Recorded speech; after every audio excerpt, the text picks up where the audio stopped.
آخری سرحدی کراسنگ پر قبضے سے پہلے دولت اسلامیہ نے شام کے تاریخی شہر پیلمائرا اور اس کے قریب ایک اہم گیس فیلڈ الہیل پر کنٹرول حاصل کر لیا تھا اور اب وہ شام کے تقریباً 50% حصے پر قابض ہے۔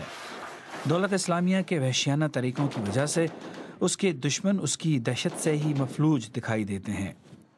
یہ شخص کہہ رہا ہے کہ ہم تمہارے لیے آ رہے ہیں۔ ہمارے ہمراہ وہ افراد ہیں جو موت سے اتنی ہی محبت کرتے ہیں جتنی کہ تم زندگی سے۔ جب تک ہم زندہ ہیں تم محفوظ نہیں رہ سکتے۔ دنیا کے قدیم ترین شہروں میں سے ایک پیلمائرا اب ان کے قبضے میں ہے اور دولت اسلامیہ نے جب چاہا وہ اسلامی دور سے پہلے کے تمام آثار تباہ کر دے گی۔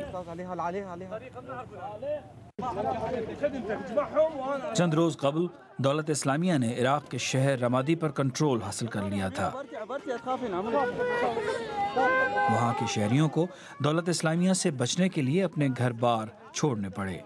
دولت اسلامیہ کے تقریباً 200 جنگجوؤں نے اپنے سے کئی گنا زیادہ عراقی فوجیوں کو وہاں سے بھگا دیا تھا۔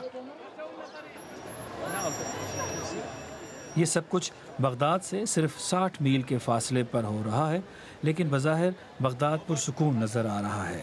تقریباً 2/3 عراقی فوج دارالحکومت کے اندر اور گرد و نواح میں موجود ہے۔ مغربی حکام پر اعتماد ہیں کہ دولت اسلامیہ کو شکست ہوگی اور وہ پر امید ہیں کہ چند ہفتوں میں رمادی سے دولت اسلامیہ کو پسپا کر دیا جائے گا۔ لیکن فی الحال گزشتہ چند دنوں میں دولت اسلامیہ کی پیش قدمی دنیا کے لیے ایک دھچکا ثابت ہو رہی ہے۔